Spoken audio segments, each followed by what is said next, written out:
General Cesare Bresaro paced in his command post, growing increasingly angry at the tardiness of his daily scouting report. The only hope he held on to was that perhaps the lateness indicated that his forces had finally encountered something worth fighting on this worthless island. Suddenly the door opened and his scout commander entered. "General, we have news from the mining surveyors." Bresaro nodded, and the commander continued. "Their work was interrupted by a group of dwarves claiming to belong to the Thunderhelm clan. They accuse our surveyors of trespassing on lands claimed by Everpeak Citadel, and demand the expedition to cease and desist or face the consequences." The general smiled. "Oh my, how threatening. Tell me, Commander, how promising is this particular stretch of land for gathering our required materials?" "Very much so, General. Our surveyors have reason to believe the land to be quite rich in iron, possibly enough to provide nearly 20% of the total ore load we are commanded to gather." "Then obviously we cannot oblige this Thunderhelm clan, can we, Commander?" "No, sir. Shall I send word of your decision to the Dwarfs?" "No, Commander. Rally my troops. I shall bring word of my intention to the Dwarves myself, and if they choose to debate the point, we will be in a solid position to explain to them the folly of disrupting my works on this God's forsaken island." "At once, sir." The commander saluted and quickly left to follow his orders. Bresaro smiled again at the map of the island. "It seems that my day will prove to be interesting after all," he mused. Hello everyone, Matiram here with the first of our narrative battle reports for the new narrative campaign our club is starting. Tonight we have the Dwarves of Clan Thunderhelm taking on the League of Rhordia under General Cesare Bresaro, and we are playing a 2,000 point Ransack scenario. So before you see the arrangement of the armies at start, the tokens are color coded. The green tokens that you see are worth 1 victory point. The blues that you see are worth 2. There's one on the bottom side of the forest that's towards the center. The other one you can't quite see very clearly, but it's actually on the northern side of the other forest that's right amongst the dwarf's line there. And then the red token in the middle is worth 3 victory points. So let's go ahead and look into the deployment, starting with the dwarves side. Okay, so going from left to right, we have a regiment of Iron Watch rifles with the Jar of the Four Winds. Next to that is an Iron Belcher organ gun. Then we have a regiment of Iron Guard that have exchanged their shields for two-handed weapons. And this one has Orcbane's Amulet of Thorns. Next we have a regiment of Iron Guard with the Dwarven Throwing Mastiff and the Brew of Strength. Then there is his second Iron Belcher organ gun. Directly behind that Iron Belcher organ gun is his Warsmith with Kaba's Holy Hand Grenade. Behind the Iron Guard regiment there is his Army Standard Bearer with the Healing Charm. Next is another regiment of Iron Guard with Dwarven Throwing Mastiffs, and that one also has exchanged shields for two-handed weapons and has the Wine of Elvenkind. Then there is another unit of Iron Guard with the Dwarven Throwing Mastiff and the Crystal Pendant of Retribution. Then he has another regiment of Iron Watch rifles with Blessings of the Gods. Then he has a Steel Behemoth, and bringing up his far flank is his King on Large Beast with the Brew of Haste. All right, we're going to go right to left for me. Up on the hill, I have a troop of halfling scouts. Directly behind that is my Duke on Winged Erles. He has Kevinar's Flying Hammer. Next to that is a cannon from the Kingdoms of Men. Then I have a troop of musket block. Then I have a halfling volley gun. Behind that and on the other side of that little swampy area is a halfling howitzer. Then I've got a regiment of house guard. Behind that is my, I'm trying to remember what the chariot's called, the battle shrine. Then I have a regiment of city spear militia. Next to that is another regiment of city spear militia. Behind that is a horde of city militia with the crystal pendant of retribution. Behind that is my Duke on Ancient Winged Erles. That is my General Cesare Bresaro there. Next to the leftmost city spear militia, I have a regiment of bowmen from Kingdoms of Men as well.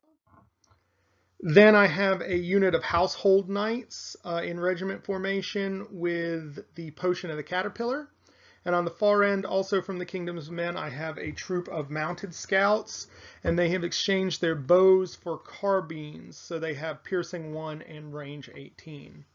So my general thought here is that I kind of claim things on the right early, use my guns over there to deal with his Iron Behemoth because I've been hurt by that badly enough. I want to take it out quick.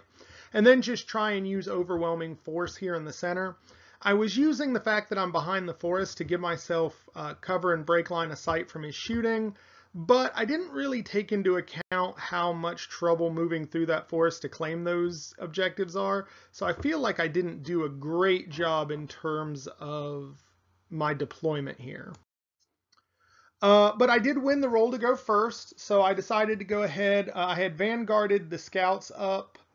Oh no, sorry, this is the vanguard turn. So I vanguard the scouts up so that they start off sitting right on top of that one point and gives me a good line of sight to start shooting and hopefully sneak a few wounds through with them. Then I got the roll to first turn, and here's what I pretty much went with. I know I can't move any of the shooting and get anything to go, so I didn't.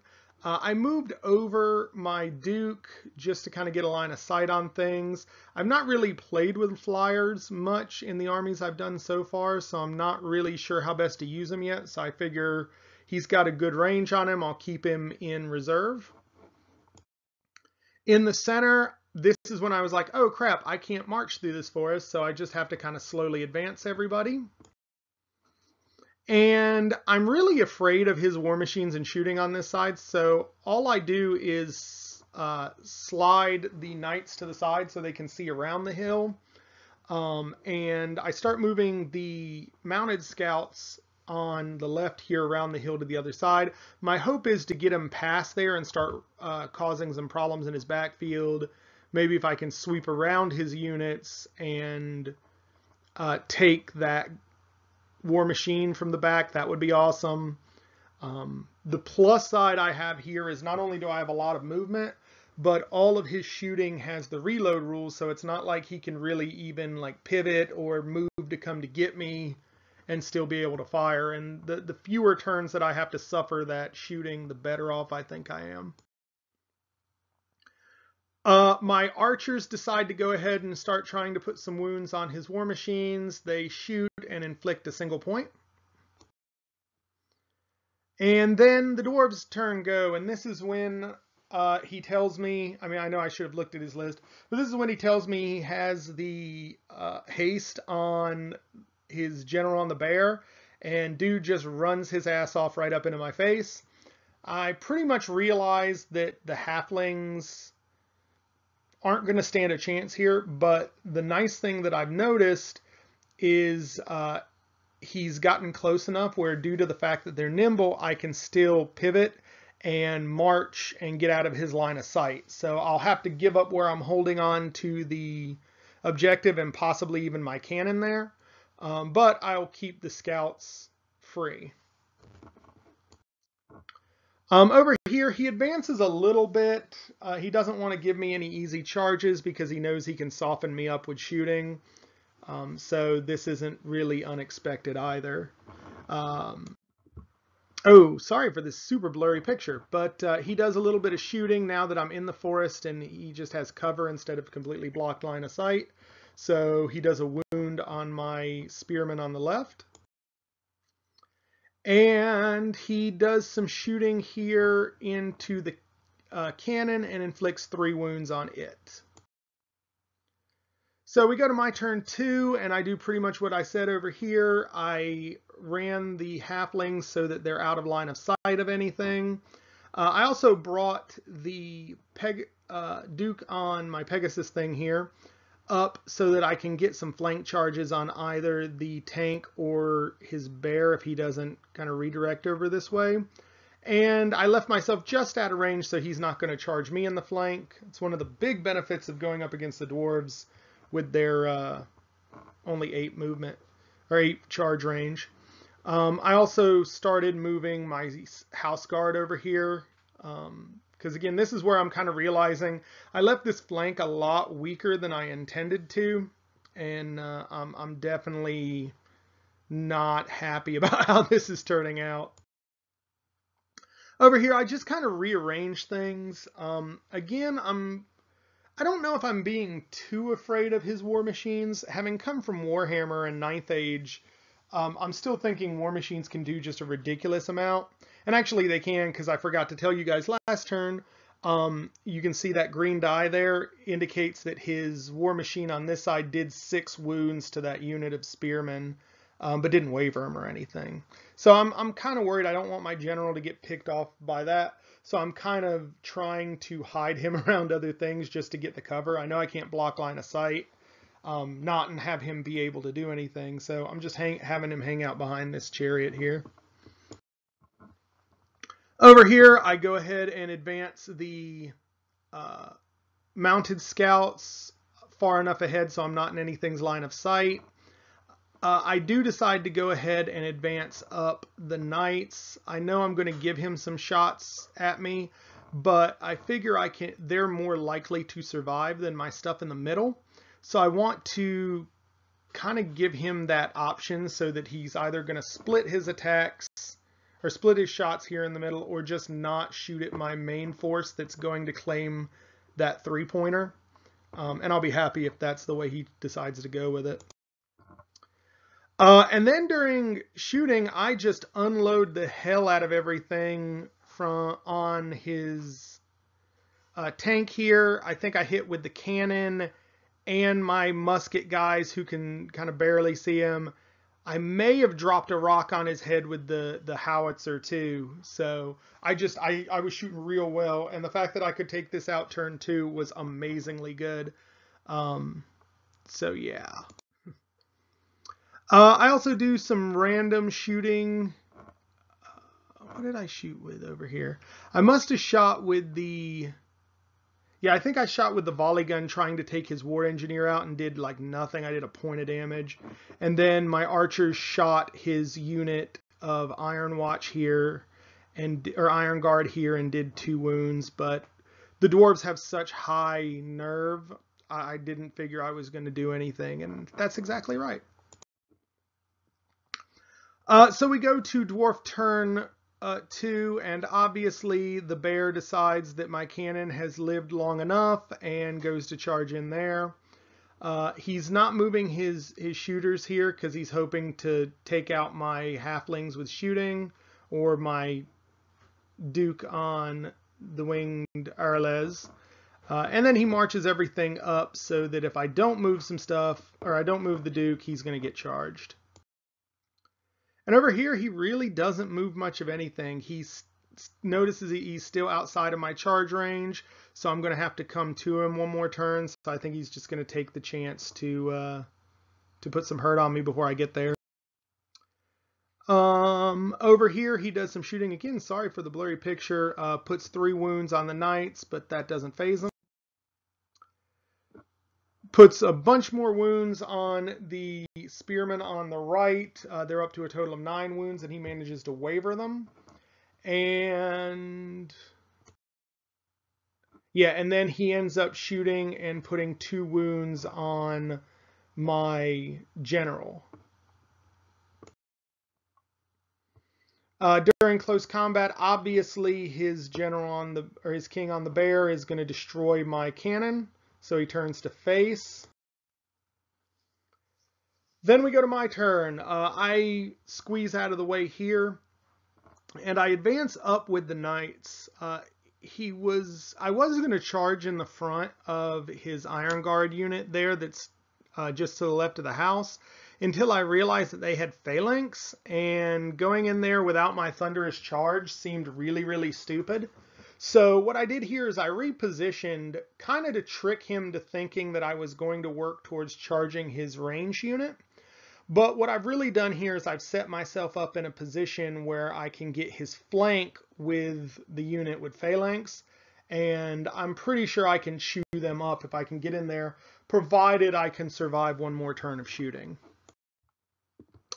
Over here, I'm really kind of screwed because of the wavered unit, so I just reform them a little bit, and I advance with the unit on the left so that my horde can kind of pivot a little bit so they could squeeze by if I need to.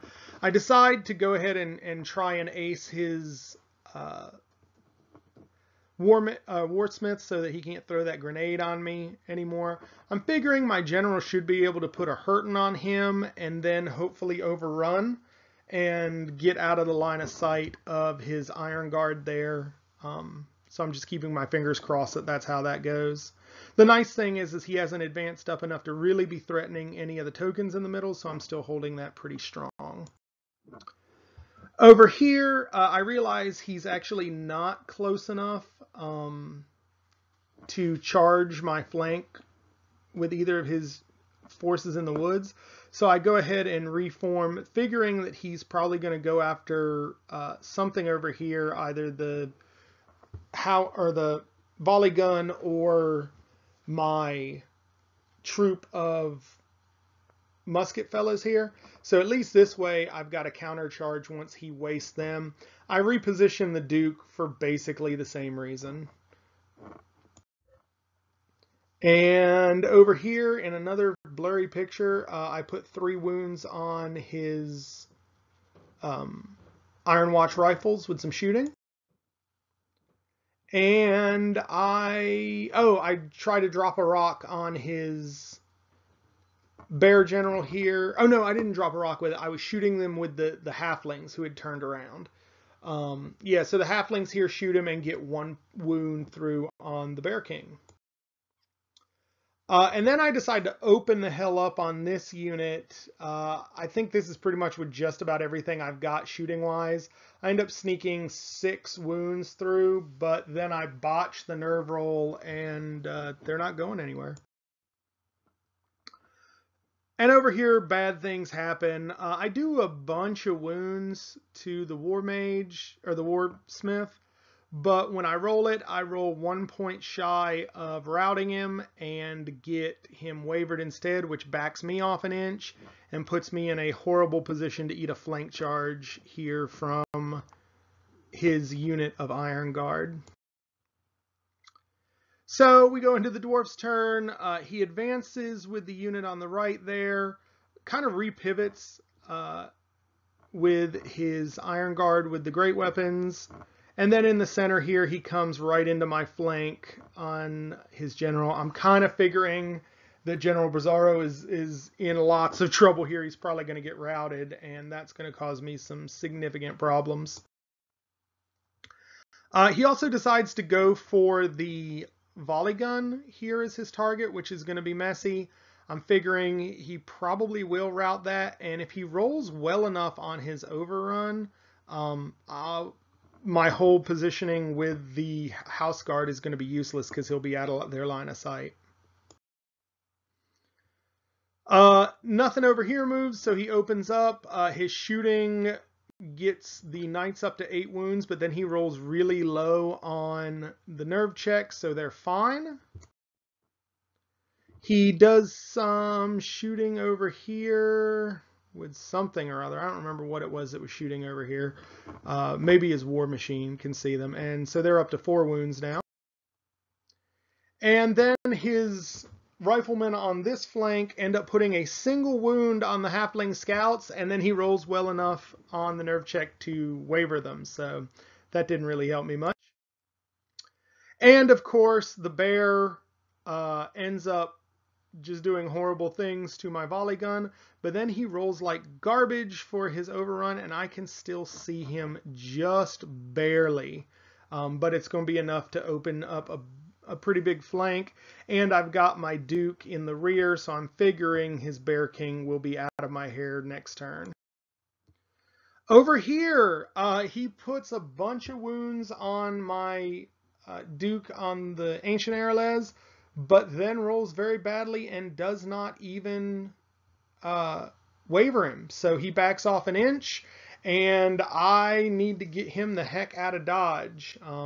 I'm kind of worried because I can't fly because I was injured, but I do have some charge lines set up there that I can still do that will get him away from those units.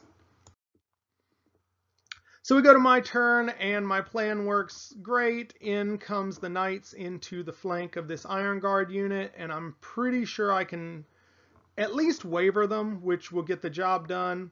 I also managed to do a funky charge around behind the rifleman and hit his organ gun in the back. And then I decide to take advantage of the out of position he was here in against these Iron Guard, and I slam both of my spear units into him, one in the rear and one in the flank, and I'm thinking these guys are toast. This is going to be fantastic. As you can see, I also did a charge with my Duke into his other war machine there in the middle, which again will be great. If I can take both of these war machines out this turn, that cuts his shooting down a lot, and I'll feel a lot more comfortable. I also took the opportunity, since I didn't really have any good shooting targets, to advance up my archers so that once things clear out, they might have other targets. Over here, I basically do the charges that I was talking about, hoping to get rid of the Bear King. And then I just, being that my scouts are wavered, I reform them so they can, once they're not wavered anymore, they can start shooting towards the center. I throw a couple more wounds here on this unit, but don't waver or rout them. Then during close combat, I eat his war machine and turn around and face his characters. And then over here, holy crap, I'm throwing, what is that, 45 attacks to the rear, and so 75 attacks into this unit. But they're 6-up armor, so I only do 6 wounds out of 75 attacks. And it's not enough to even waver them. So now I've got some problems. Because I bounce off, and this could go very, very badly here. But to make up for that, my knights come through, totally trash these Iron Guard, and my mounted scouts come through, which is frankly amazing because they're really garbage in close combat. If it weren't for the extra attacks I was getting, I probably wouldn't have routed the gun. But I now turn around and I've got these riflemen pretty much in my sights, I'm hoping. And over here, yeah, I do a total of 10 wounds to the king on the bear and rout him and reform as you see. So his turn, I think this is turn 4. Yeah, he brings his Iron Guard with the shields into my general again. He brings the Iron Guards with the great weapons into the flank of my spearmen, which I figure, yeah, they're gone. There's no way they're surviving this. Over here, I don't know why I took this picture. I don't think he did anything. I don't think he moved over here. Oh, that was why. He targeted me with his shooting and blew my knights off the table. So Now things are a little hairier over here. That's still, even though it's a shooting unit, his unit's still pretty tough.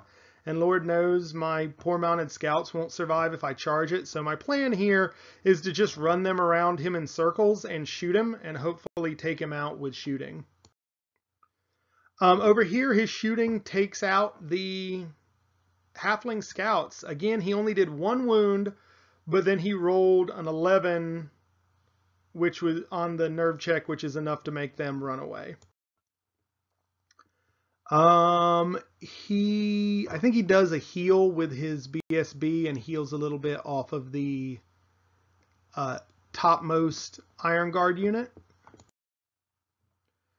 Then he kind of fluffs. He only does a couple wounds here and wavers me instead of routing me, so he's got to back off an inch. Here, however, it is no surprise that my poor spearmen get absolutely skanked, and he reforms as you see here. My thought being, we actually accidentally moved the token, but you can kind of see where it's supposed to be, where those 2 lines of the fold of the covering should be right off of the top left corner of my chariot thing there. So being that he's that close, I've got to deal with this unit. I got to send my horde of militia in and take him out so that I can keep a hold on that center. And over here, I start moving. I decide to get around to his back. Ideally, what I want to do is I want to be able to shoot at him, but I also want to be able to make a break for the token when I need to, because this is turn 5 for me. I got 1 more turn after this, guaranteed, maybe 2. And if he doesn't think to move over towards it, I can go and run and claim that to get an extra point as well. You can also see here in the left section of the board, I turned my archers around because I realized I was getting a little too far from my blue token, and I was going to try to go back at them. In terms of charges, I actually had a flank with my house guard as well. So the house guard goes into the flank of these guys.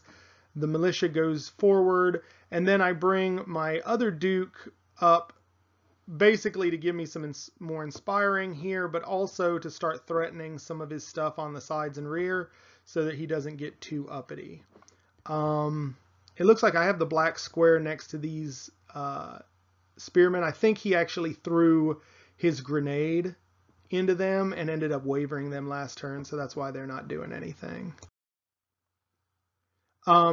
We go into combat, and obviously we're going to absolutely smite this group. This was a lot of strong attacks. So I take it and reform like this. We put the red token back, although it's not exactly in the right place because my unit's actually sitting on the right place right now. But I've got a pretty good hold on this 3-pointer, which is definitely going to help me. So we go to his turn. He shoots my guys in the back and ends up wavering them, so they're not going to be able to go, so they're kind of just stuck there in no man's land now. I guess I forgot to take pictures of his movement, but yeah, he charged my general again, and at the end of close combat, the general got wasted, so he's reformed here to look as you see. And then we go to my turn 6. What I decided here, rather than getting aggressive, I need to keep him away from the red token. So what I've done is I've moved over so that he can't just at the double towards the token. And when he closes up on me, even if he does an overrun, the way the overrun will carry him, it'll be more than 3 inches away from the edge of the token. So his unit at the top there can't even contest the token with me. Even if the one that's barely on the right of the screen, if he killed that regiment and overran, that's the only way that he could actually take that from me, because I've got a horde, is if both of those can get within 3, and I've made it so that can't happen for him now.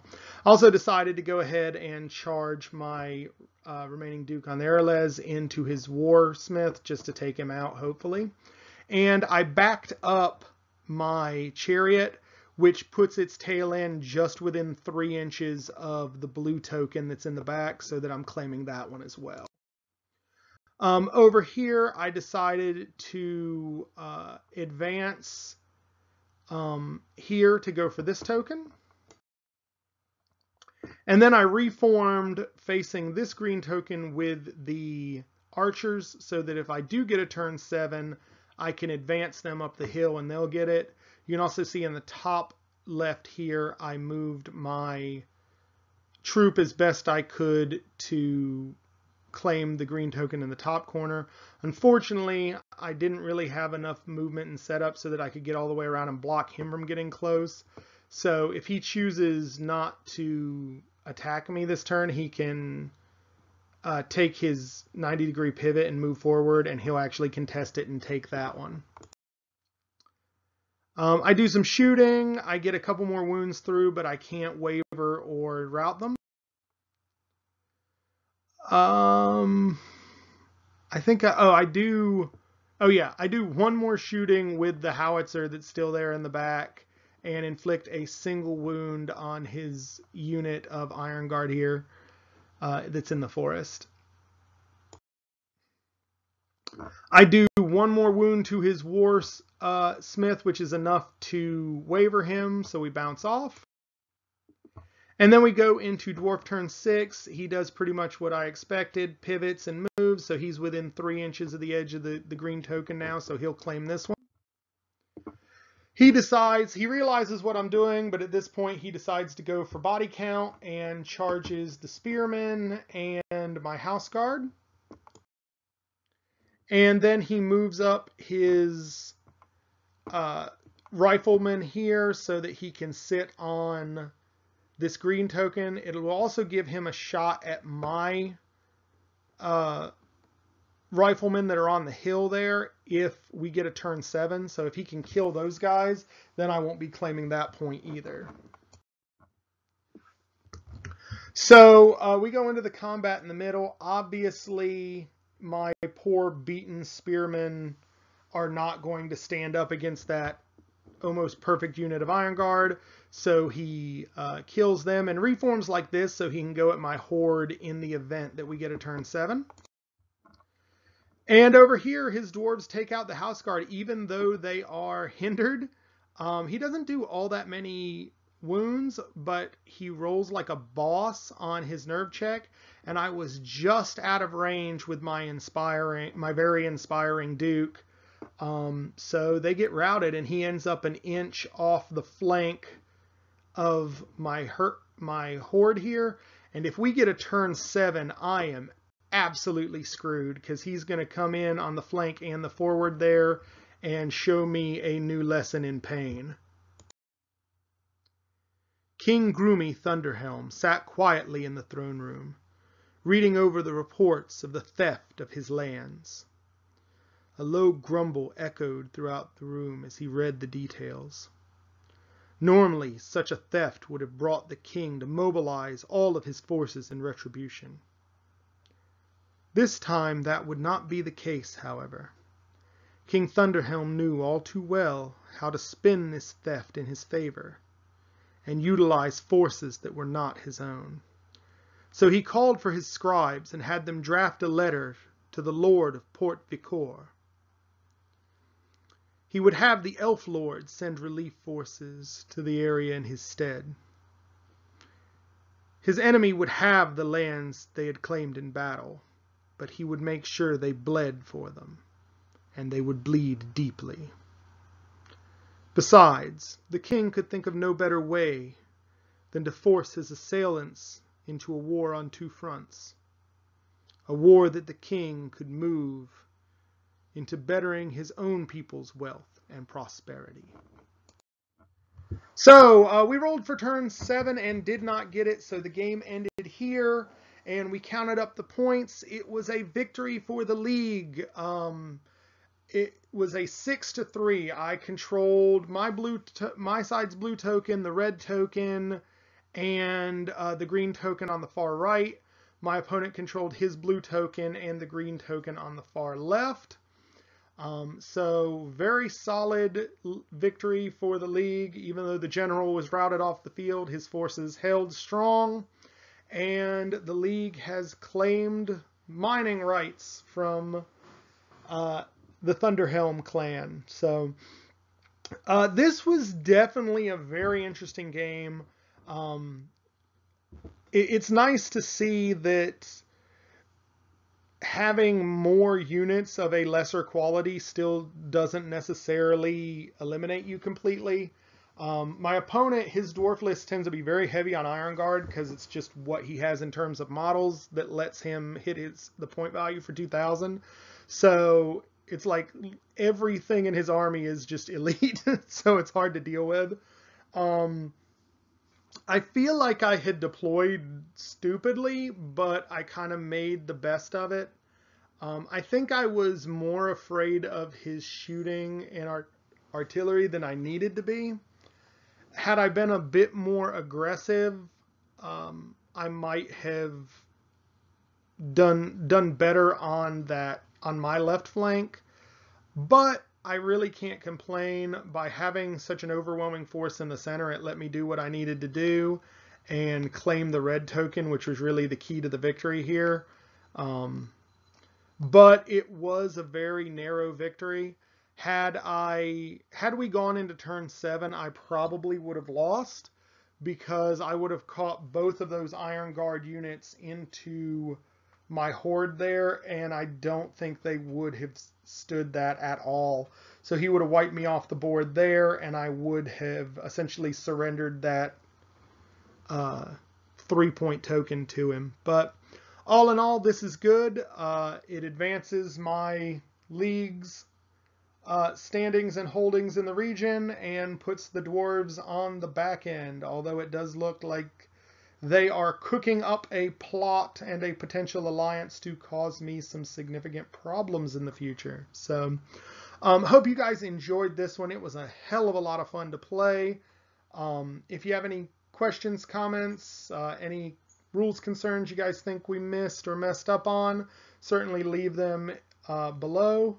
Hopefully you guys enjoy the narrative that we're adding to this. This will be a feature of our battle reports going from here on out, at least until this narrative campaign finishes, whenever that might be. So you guys will see, we've got a lot of different armies participating in this, so hopefully you'll see a lot of different battle reports, and everybody will certainly enjoy that. So thank you guys for watching, and we'll catch you on the next one.